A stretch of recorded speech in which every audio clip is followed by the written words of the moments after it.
Hi everyone, this is Richa from Nainital bank. So काफ़ी queries आई थी videos upload करने की फॉर द इंटरव्यू, बट मैं कर नहीं पाई because there were things going on in my life and I was kind of busy. अभी भी मैं ऑफिस से आई हूँ एंड आई एम लाइक कि ठीक है एक वीडियो फटाफट कर देते हैं अपलोड। तो देखिए, जो इंटरव्यू के लिए मैं अगर आपको बताऊँ, not just for this Nainital bank interview, it is for all the bank interviews, right.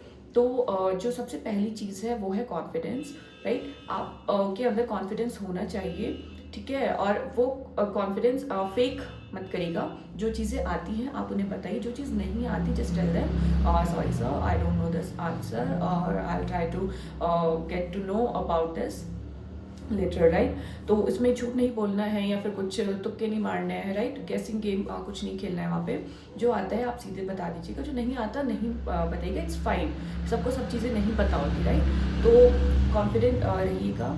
दूसरा, एक स्माइल मेंटेन करके रखिएगा कि because facial expression are also important, right. किसी भी इंटरव्यू में तो फेशियल एक्सप्रेशन ऑब्वियसली इंपॉर्टेंट है। तो वो चीज़, एक स्माइल या एक पॉजिटिव जो लुक होगा आपका, वो मेंटेन करके रखिएगा, राइट। और जो चीज़ें इंटरव्यू के लिए इंपॉर्टेंट होंगी वो होंगी आपकी नॉलेज ऑब्वियसली, नो डाउट। आपने क्योंकि रिटन एग्जाम क्लियर करा है तो आपको होंगी, बट एक जो आपका सब्जेक्ट्स है, जो आपके ग्रेजुएशन पोस्ट ग्रेजुएशन के जो सब्जेक्ट्स है ना, जो आपका पुराना वर्क एक्सपीरियंस है, उससे रिलेटेड आपके सवाल पूछे जा सकते हैं।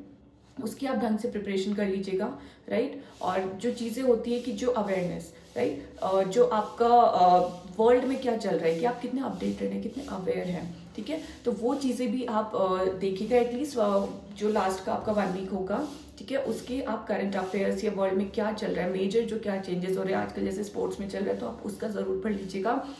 जो उस दिन की हेडलाइन होगी, जिस दिन आपका इंटरव्यू है, आपने उस दिन की हेडलाइन भी पढ़नी है, क्योंकि ऑब्वियसली वो पूछ सकते हैं कि आज आपने न्यूज़पेपर पढ़ा। अगर आपकी पढ़ने की हैबिट है, ठीक है, नहीं है तो आप बता दीजिएगा, ठीक है नहीं है, बट आई सॉ दिस, ऐसा ऐसा, तो at least they will think you are updated and you are aware कि चीज़ें हो रही है। दूसरा, पॉजिटिव अप्रोच रखिएगा। हो सकता है आपसे कंडीशन बेस्ड कुछ भी क्वेश्चन पूछा जाए कि अगर ऐसा होता है, तो आपको नेगेटिव अप्रोच बिल्कुल नहीं दिखाने की, ये चीज़ें ऐसे नहीं हो सकती। कोई ना कोई, किसी ना किसी चीज़ का हर सोल्यूशन होता है, राइट। हर चीज़ का कोई ना कोई मतलब सोल्यूशन होता है।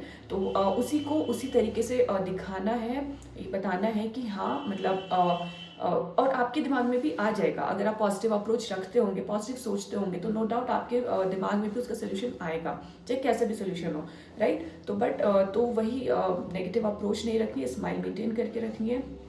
और मोस्ट इम्पॉर्टेंट थिंग, आपका ड्रेस सेंस, वो आप नीट क्लोथ्स, आयरन क्लोथ्स, है ना, वो पहन के जाइएगा, ताकि क्योंकि बिकॉज फर्स्ट वो अगर आपको देखते हैं तो वो आपको देखेंगे, राइट। आपकी पर्सनालिटी चेक करेंगे, ठीक है। उसी से एक फर्स्ट इंप्रेशन आ जाता है।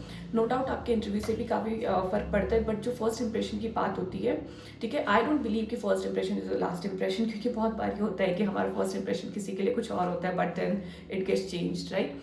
बट स्टिल, बिकॉज ये इंटरव्यू है, हम बार बार नहीं मिल रहे हैं, that is the only time for the 5, 10, 15 minutes, whatever the time they are taking for that interview, right. तो वही टाइम होगा। तो उसके लिए मैं यही बोलूँगी कि ड्रेस सेंस आप बेटर रखिएगा अपना, ओके। कॉन्फिडेंट रहिएगा, पॉजिटिव रहिएगा, एंड नो डाउट आपका इंटरव्यू काफ़ी अच्छा जाएगा। And all the very best for the interview, all the best.